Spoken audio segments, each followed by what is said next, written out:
No, I have great pleasure in inviting Professor Saeed Zahedi.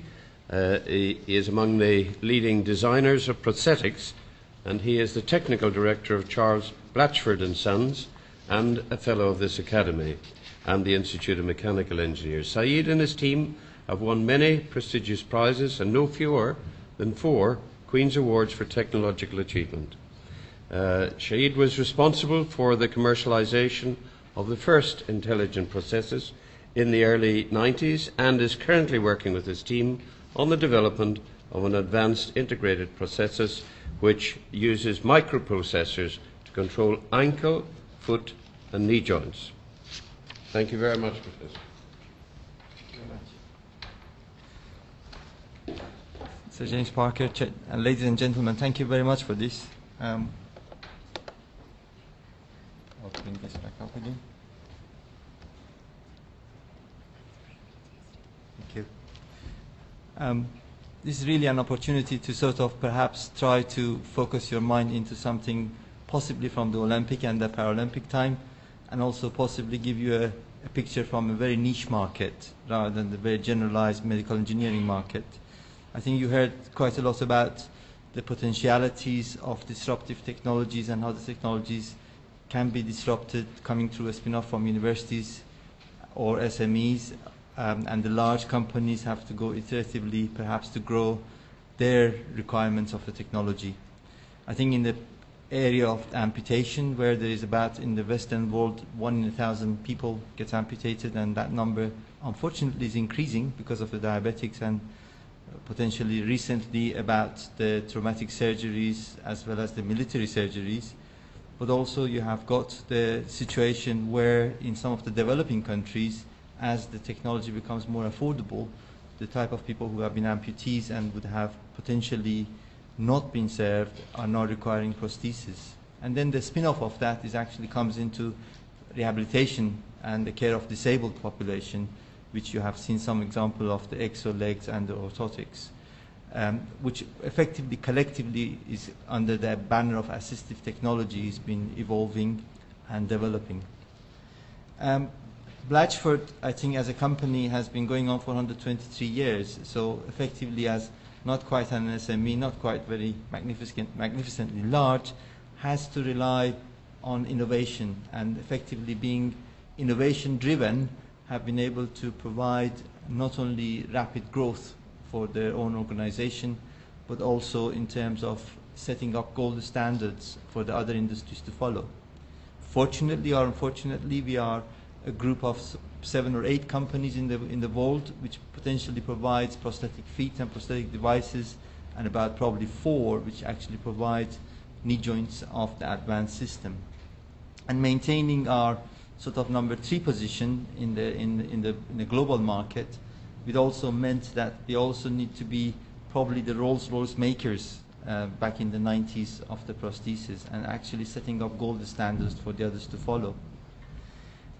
A lot of that design and innovation is effectively comes from right utilization of technology, and I think Stuart Hughes last year in the Paralympic game, he actually presented in this auditorium about 9 months ago, made this 4-minute clip video that some of you may have seen.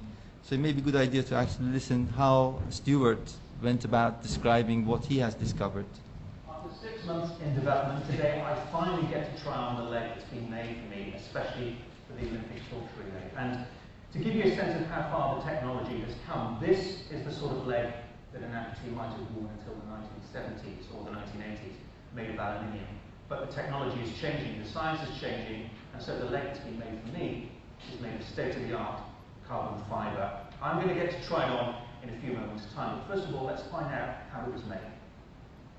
I'm with design engineer Graham Harris. Graham, what was your brief for this particular project? Well, broadly speaking, the easiest way to try and visualise these designs is to think of them as basically a long spring. So the idea is, as the amputee loads the spring whilst he's running, the spring will deflect and store some of that energy, which is then later returned at the toe off. What we're looking for is something which will coil up under load and then return the energy in a direction which is most beneficial to the amputee. So this is a simulation of the foot in motion. What are we seeing on the screen here? Well, basically what we've done is we haven't modelled the material. We're just looking for the sort of deflections and the sort of areas where you might get high loads. So under a toe load, we're looking at here, we can see that there's a fairly high stressed area in the back part of the heel. So we can use that to refine the design before we make the part. Once the design process is over, the carbon fibre team take over to actually make the leg. Simon Jarvis is a carbon fibre specialist. Simon, how do you go about making the foot? Basically what happens is once we've cut our patterns, we basically put them onto a metal mould, and what we do is just put one on top of another, and then basically what we're doing is rolling the material down, and we're removing any air. Once we've put X amount of layers down, what we will do is trim the edges, and then we will put it under a vacuum pressure, and then that vacuum pressure will draw any more air out that's beneath the layers. And then it's a matter of going on the machinery and machining the excess fibre off the edges to get the shape that you require. So after 6 months of work, it's the moment of truth. It's time to put this leg on and see how it feels. It feels good so far. It's time to put it to the real test. Today I know that it will get better. Music is healing. I love the feeling. One day I'll stop here because effectively that reminds you too much of the past year, and some of you may start crying. But the problem of prosthetics hasn't gone away, although the amputees were able to achieve 100 meters in over 10 seconds, which effectively the whole subject of Paralympic and the Olympic and how the disabled person can actually participate. I think you have had enough of it on the news. But essentially when Dr. Gottman's wishes came true last year, I think perhaps our wishes indirectly is that the Paralympics will not exist in about 10 to 15 to 20 years.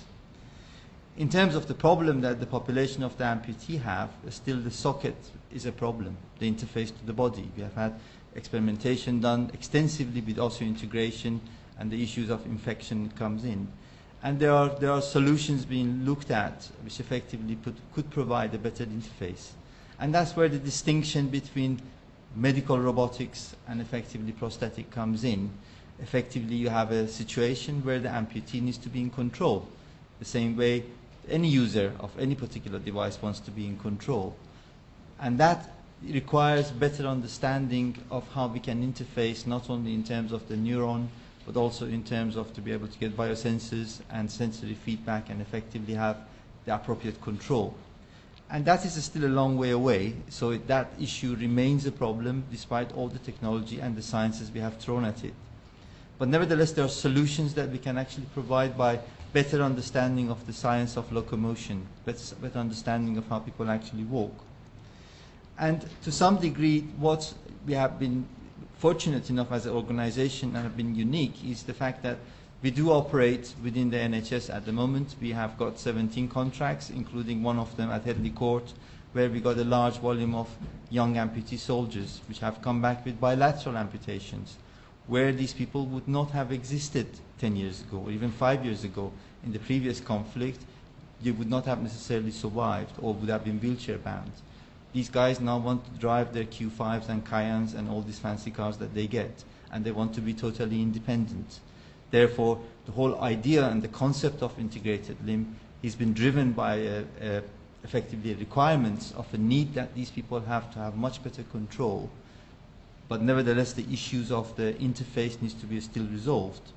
But having access to a large volume of NHS patients through the contract is almost effectively not that we use them all for clinical trials, but having accessibility to them, it provides us a great advantage. And that is what is unique about Blatchford. And the other companies who are Germans and Icelandic and other companies are trying to recapture that area of integration between the design of a product as well as the services that they provide. And ironically, this is really probably the best time for any medical engineer or young medical engineer, not from what you have seen in terms of cell generation or medical robotics, but even in the niche market of prosthetics, there is a renaissance taking place. Reason for it is fairly obvious, because of the technology which came 40 years ago, which effectively split that particular industry into a service and a product as an engineering. By providing engineering functionalities to the knee joints and the ankle joints, we are able to reduce the energy consumption that the amputees have by 25%. Now, if you're an amputee and above knee amputee, you will effectively spend about 40% more than a normal person. And if measure of life was quantified by the number of heartbeats you have in your entire life cycle, imagine 40% less chance of living. You might as well smoke and drink and do all sorts of other things and die earlier. But cutting 25% off that by just purely applying engineering, and then when we come back again and applied carbon fiber composite for the first time before the Western helicopter blade to reduce the weight, we were able to reduce the energy consumption by a further 25%. The microprocessor control application into prosthetics in order to allow the amputees to change their walking speed, purely because all our research, which some of us have been from the father of bioengineering at Strathclyde, and we were not able to still understand that the amputees do change their walking speed like normal person does. But that compensation was another 25% extra energy. And the more recently, when we actually tried to develop a technology which could actually allows the foot to comply with the ground, because not all the grounds are nice, fluffy, soft carpets, would actually reduce that compensation even further. So what the promise of the integrated prosthesis is, we can actually reduce that energy consumption and the compensation significantly further to possibly the level that the energy consumption of walking with an artificial limb may not be that much higher than a normal person. We spoke and we heard a lot about the regulatory requirements, and I think the needs of verification and validation, particularly in this case, becomes quite tricky. And I think we have been lucky as an industry because we were regulated by social services back about 70, 80 years ago, and then we had NHS taking over, and then we have Medical Device Agency. And literally, it wasn't because we were all a bunch of really clever engineers who were really dedicated and come into this industry. I think, as one of the speakers says, we had a continuous adverse event reporting system from the MDA back to us. Every single failure in the system, about 60,000 amputees in the UK, was reported back to the manufacturer.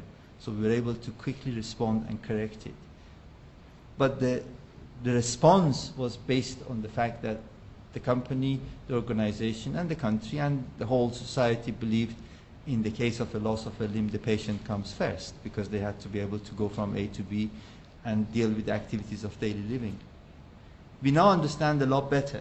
We understand a lot better because we can actually see effectively where you have got confidence as a level of the capability of the amputees well documented, that the people can actually fall, and falls is the greatest expenditure in the NHS. Comfort is the other part of the equation where we can actually quantify. So we can assess those parameters scientifically now and correlate them quite effectively to be able to get the sense of the confidence and the reduction in fall. And I think the Echelon ankle, which was the final runner to McRoberts Award in 2010, illustrated that now. And if you look up this amputee who's walking in Crystal Palace,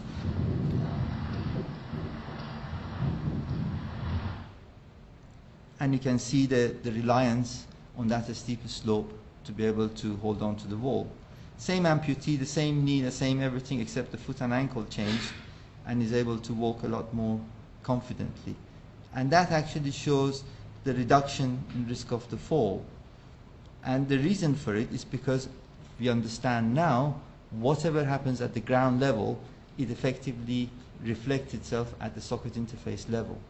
And that problem of the socket, although may be resolved by technology at the later stages, could actually be resolved by looking at the mirroring of the ground to the foot, and effectively by distribution of the forces there, we can distribute the forces at the interface level. And that has given us a new opening.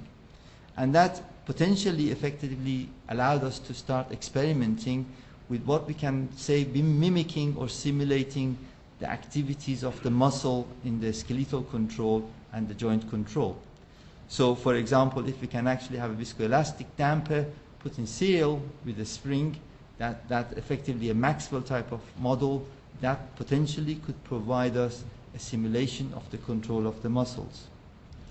And if you look at this video, although it appears commercial, but actually it's interesting to look up the uneven grounds, the little stones, and how a foot may be able to adapt to those little corners, be able to be transmitting and absorbing the shocks so it is not transmitted further up the scale, and that provides additional control.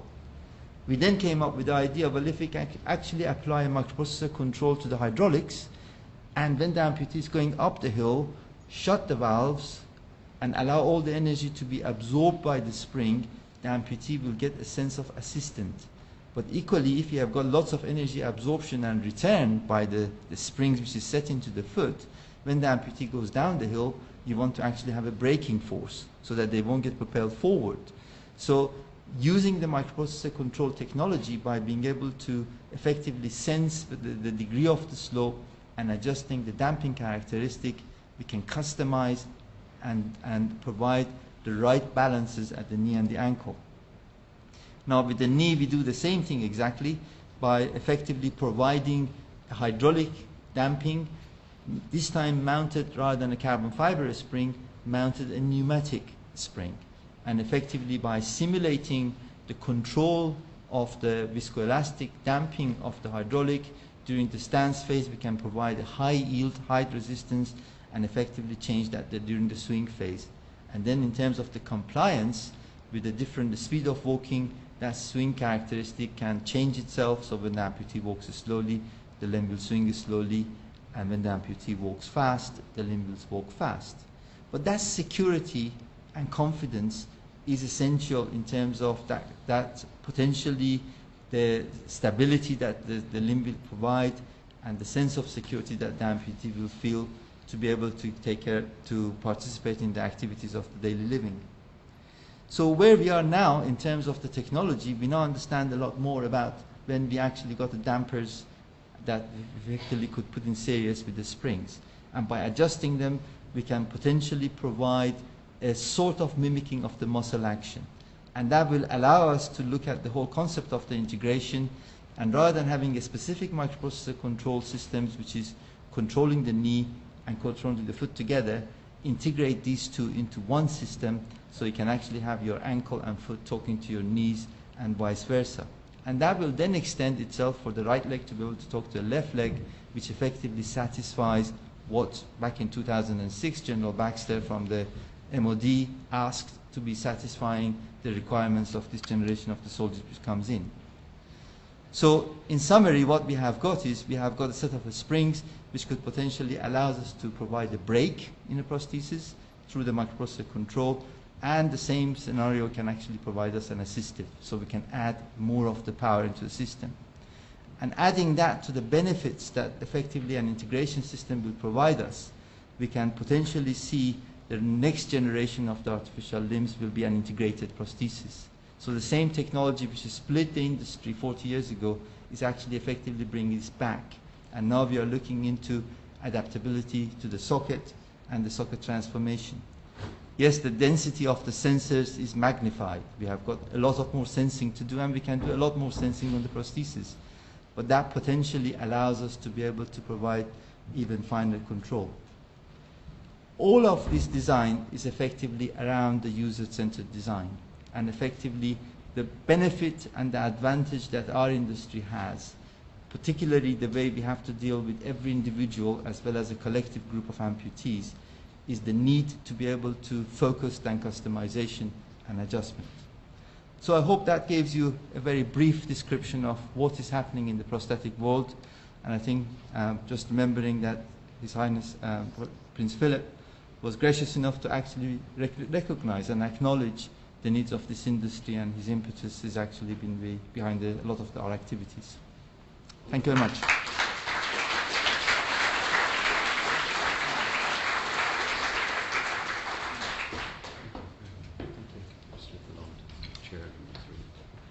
Now, I wonder if I could invite Professor Fisher and Professor Yang to join Professor Zahedi here on the stage for a short panel discussion, and we will take it from there. And I will now start by seeking the first question to the panel.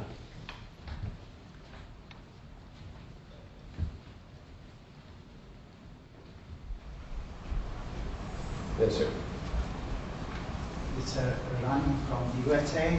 Now, as you know, all over the world, the biggest problem is diabetic situation. How do you think all this new technology could help the rising population of diabetics, especially all the complications they have? But who would like to start off? I can go from the last. Yes. If all these guys fail, then we will deal with it. Yeah. That's a good combination we have on the stage then. Handle everything. Yeah, and I think we have to think about the healthcare system as an integrated system. And for example, if you can repair with early intervention in the musculoskeletal disease, you can keep the population more active, and therefore that can be helpful in some of the other areas to do with the comorbidities which may come in.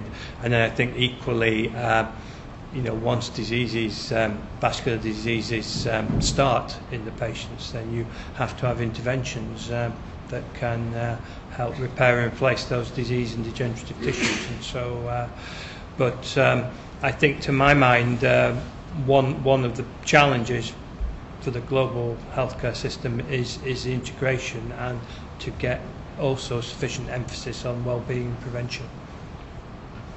Saeed, would you like to comment? Yeah, so I think Lionel has given a fantastic array of different sensors for diabetic and also lifestyle disease. I think prevention is the key, and for those who unfortunately got it, and how do we make sure they maintain active life, and also the assistive technologies, and also monitor the progression of disease before it becomes irreversible. For instance, diabetic foot is one type of problem that you need to deal with, and there are various drugs you can control for that. But whether you will be able to monitor this continuously and also combine it with the other treatment, that's really that comes in. So better management, prevention, and also that combined with lifestyle enhancement to avoid the disease in the first place. Take another question. In the meantime, I wanted to ask Saeed, how have you found your supply chain responding? Sensors and microprocessors and so on, as you've developed the technology? I think to some degree we have relied heavily on existing technologies. So for instance, we couldn't really use gyros for measuring inclination or accelerometers till their prices were dropped to the level, and thanks to automotive industry, for instance, for the parking sensors and all the rest, which brought those prices down. At the moment we are looking at exoskeletal leg for orthotics or sensors for diabetic footwear that I've got 25,000 patients which they use insoles. The pressure on the insoles prices is very low, £3 or £4 cost of manufacture, bespoke, customized. It does require sensors because diabetic cannot sense, they cannot feel, but if the sensor is about £2 or £3, if it's higher than that, the whole system is not affordable. And we are working, for instance, in Southampton University using thin films technology, for instance. So we are very much at the mercy of other industries who can mass produce them to be able to bring those prices down, and then we utilize those technologies. Where we can't, for instance, with the servo valve controls, we do have to pay the heavy price of precision-made motors in Switzerland, but then you have got in one end, we make injection molded prostheses for landmine victims at $100 and supply them to Haiti for $200, and at the same time we are fitting in US military prostheses for $100,000. So it's got this bandwidth that we have to deal with. Thank you very much. Yes, sir. Okay, just a follow-on question based on your last remark about the varying price of prostheses. I was just wondering, it's not my area, so an ignorant question. A soldier is physically fit, and he might actually be able to work with a cheaper prosthesis in comparison to someone who's not so physically fit and may need more sensors. This is just Yeah. feeling? Do you think? Well, I hope nobody from MOD is here, so I'm not breaking any laws here. When, for instance, in this recent conflict occurred, we actually developed a mechanical device which is called KX06. You actually saw it on that man walking down the slope, which is a polycentric. It's not a uniaxial joint, it's polycentric joint, so it has got an instantaneous center of rotation, and it's got a secondary stance control, we call it, which is effectively a braking mechanism, which also provides. Purely because our brief was that 75% or 70% of these people who are being rehabilitated needs to remain in active duty. And that didn't mean they sit in an offices in the Pall Mall and type. They actually go back to the field of conflict because of the technologies and because of the way they have been trained. We actually achieved 80%, and now it's about even to 85%. I'm not sure about yesterday's 5,000 redundancies, how many of them will take it on. But there is a large number which potentially they wanted to remain because they have been trained, and once they have gone through the psychological barrier of, if somebody loses a one side below knee, they call him he's got a scratch. Whereas, if you lose 2 legs and 1 arm, then you're real amputees. So there's that sort of attitude towards these people. Hence, they need to be rehabilitated with the best equipment that they could have. And we developed this particular equipment almost as a military standard limb for a while. Now it's been used in other countries as well. But the technology is moving on quite a lot faster than we think. So we have to sort of look up at the needs. Where there's a bilateral amputee, you need to have the right leg to the left leg to optimize so it can get up from a chair with ease because they don't have one arm. So there's quite good challenges to overcome. Just to follow on from the last question and comments, thank you, Guang-Zhong, for talking about the Acrobot system. Sorry, Brian Davis from Imperial College London. The Acrobot system was actually purchased by another company, Stanmore Implants, and just a month ago was actually purchased by the American company, Mako. The problem is that an excellent product has been shut down very early, so the clinical results are no longer available in the world, and the patents have been required by an American company for use. Now this points to the problem of trying to go into the US very early on. I would advocate that in Europe and the UK we do not try to do this too early, because they are very litigious and companies with a lot of money have stopped European companies going forward. And we've recently had concern in the EU expressed about small companies not being able to expand and develop. And one should not address the American market too early. Yeah. It is actually quite fragmented. For example, 80% of the organizations doing knee replacement do less than 20 a year. So any learning curve on high-tech devices, it would be very difficult to overcome. So I would just make that comment. Very, very prudent, I should think, as well, but I'd like to hear the speakers. I mean, that's evidence from the past. I think looking forward, we absolutely have to look at the opportunities in the East and the Asian markets where we're seeing growth in medical technology and healthcare technology at plus 30% in markets per year, and there's a huge unmet clinical need for large proportions of populations, and if we get the economics of healthcare technology appropriate, then those will become real markets and real business opportunities for the industry. Presumably than what you've just been referring to, from a legal point of view. If I may just make a quick comment that Brian, what you mentioned is absolutely is correct, and it's come back to the word that the ecosystem I was mentioning about early on, the innovation and also the investment and also the manufacturing goes around it. Your point, I don't think that there is a good answer for that, but this is the reason for that this weekend there will be a symposium on medical robotics happening here that Sunday and Monday. What I've done is invite those leaders in medical robotics to come here to share with us their experience and also for us to voice our views in terms of addressing particularly those questions you were just raising? I think the early engagement in the US, depending on the subject. I mean, in our case, we now produce 65% of our turnover from the US, whereas 10 years ago, effectively, we would have had most of our income coming from the UK. So the technology adoption in the US, as it was said in one of the slides, is very true in the medical field. But I think the difficulties that SMEs will have potentially is this entry. And I think that really comes from partnership. As John was in Singapore, I was asked by British Council to also go to Singapore last week or the week before. And again, the theme was about, in the Far East and the Southeast Asia, about partnership, rather than trying to have a joint ventures or collaboration. And I think the technology-driven attitude of the US does respond, provided there is this partnership attitude is also taken there. Well, I think we should give our panel a big round of applause and great thanks.